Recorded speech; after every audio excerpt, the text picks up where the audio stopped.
जब लोग तुम्हारे खिलाफ बोलने लगे तो समझ लो तरक्की कर रहे हो।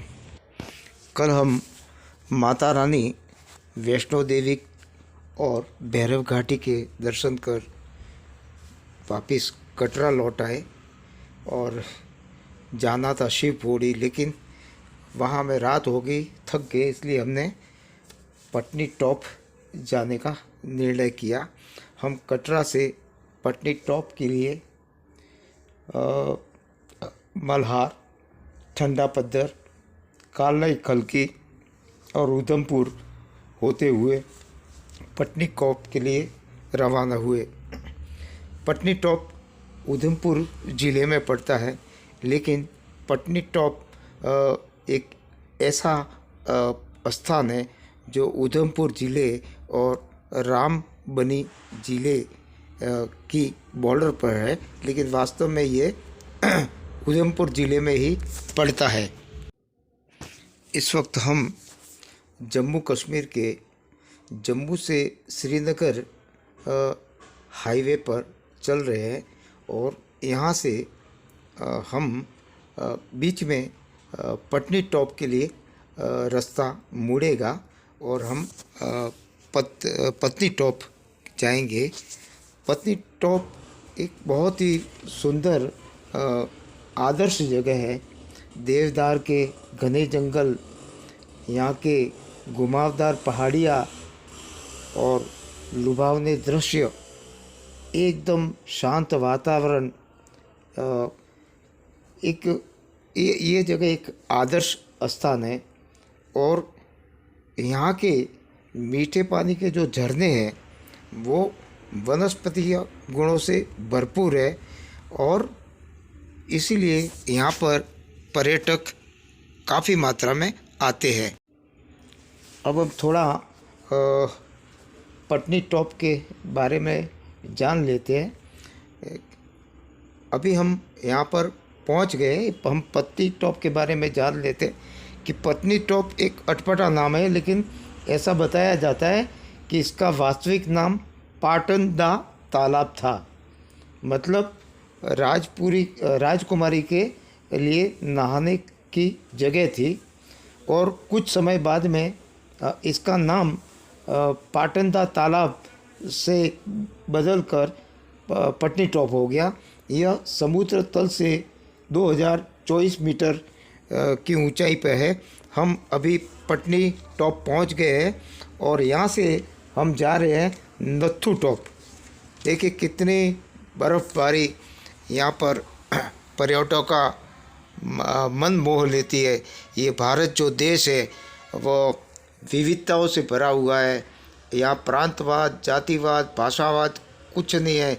यहाँ भारत के लोग भले ही विभिन्न जाति पंथों के हैं, लेकिन एक ही हम भारतवासी है और इस देश की यह विशेषता है। इसीलिए इस देश को दिव्य रत्ना वसुंधरा कहा जाता है। यही अनेकता में एकता, यही भारत की विशेषता है।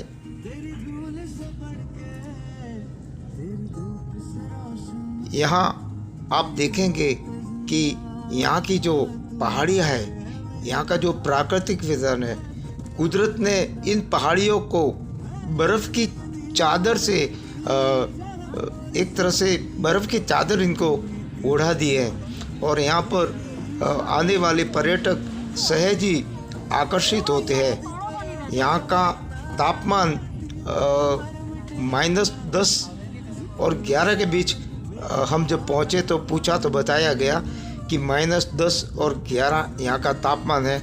लेकिन यहाँ आकर हमें अलग से कपड़े लेने पड़े, वरना आपके साधारण कपड़े यहाँ नहीं चलेंगे।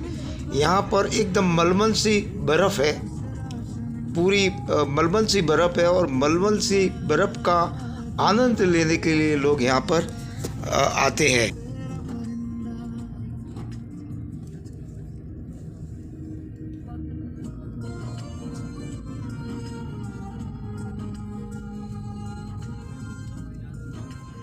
आप देखेंगे चारों ओर इस नत्थू टॉप की पहाड़ियाँ बर्फ़ की चादर ओढ़े हुए प्रकृति माँ के साक्षात यहाँ पर हमें दर्शन होते हैं और यहाँ आने के पश्चात वापस जाने का मन नहीं करता। लेकिन यहाँ कड़कड़ाती ठंड जो है वो आपको एक तरह से कमकमा देती है, और उसके बावजूद भी यहाँ पे लोग रहते हैं। और आप देखेंगे कि यहाँ देखिए ऊपर आपको बर्फ़ के अंदर चाय की ये आप देखेंगे, ये यहाँ से ये बादलों के बीच में जो अंतिम पहाड़ी दिख रही है इसे कैलाश मानसरोवर की पहाड़ियाँ कहा जाता है। यहाँ की स्थिति ऐसी है कि आप जाएंगे तो आपको जूते भी अलग से पहनने पड़ेंगे, और यहाँ पर लोग स्लेज राइड का भी आनंद लेते हैं।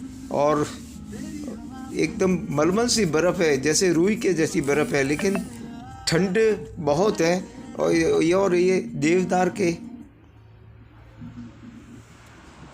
देवदार के वृक्ष प्रकृति का सुंदर खजाना, और जहाँ देखो आपको चारों ओर प्रकृति माँ की गोद में बर्फ़ ही बर्फ़।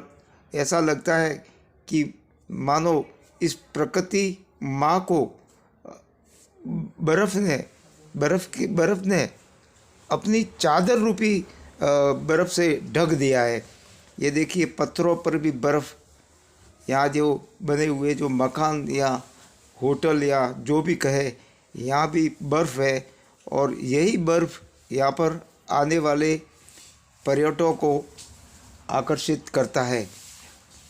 देखिए कितना सुंदर नज़ारा है।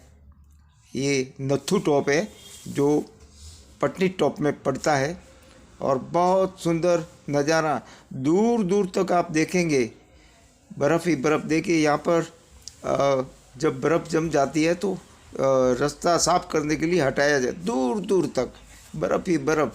और लोग इस प्रकृति का पूरी तरह से आनंद उठाने के लिए यहाँ पर दूर दूर से आते हैं।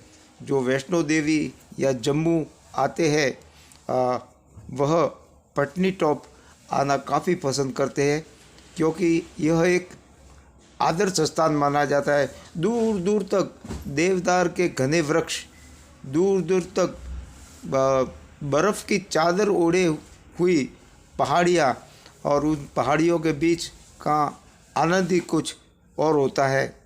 हमने पटनी टॉप में इस प्रकृति माँ के खजाने का भरपूर आनंद उठाया, और यह स्थान एक तरह से यादगार रह गया। अब हम यहाँ से वापस पटनी टॉप को अलविदा कर लौट आए। जय